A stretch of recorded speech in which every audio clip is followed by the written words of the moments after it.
درود و احترام خدمت شما عزیزان. اومدیم امروز یه ویلای 3 سال ساخت به شما معرفی کنیم.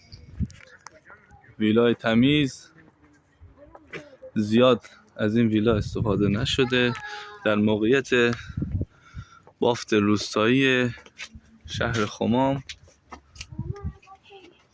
منطقه بسیار سرسبز و عالی.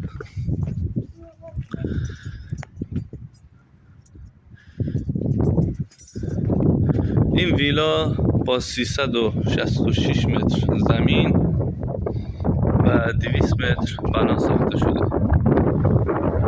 یه استخر روباز داره که البته استخرش با عمق کم ساخته شده، میشه بابت ارتقاش اقدام کرد. حیاط رو مشاهده میکنید، نیاز به فضاسازی کوچیک داره برای زیباتر شدن کار. داخل ویلا رو مشاهده کنیم.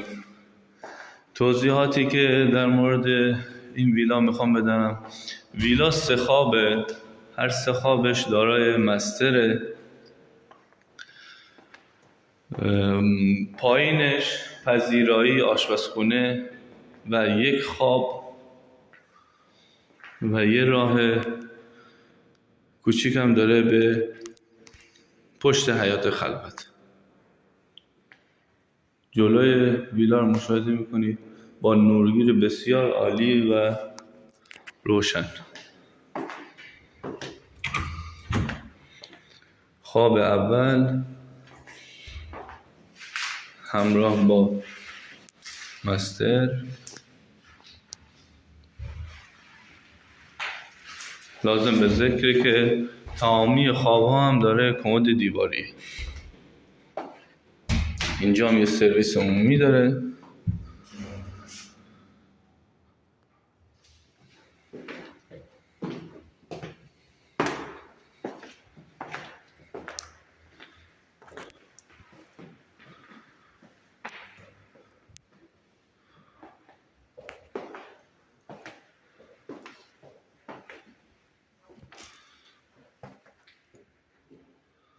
آشپزخونه تجهیزاتش تقریبا